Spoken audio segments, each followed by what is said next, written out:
اللهم يا مفرج الكروب ويا كاشف الغموم، فرج همنا ويسر أمرنا، وارزقنا يا رب من حيث لا نحتسب.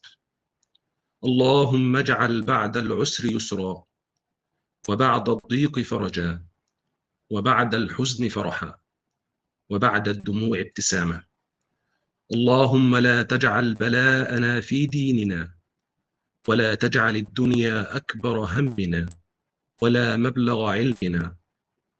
اللهم إنا نسألك قلبا صابرا، ولسانا شاكرا، ونفسا مطمئنة راضية بقضائك. اللهم اجعل لنا من كل هم فرجا، ومن كل ضيق مخرجا، ومن كل بلاء عافية.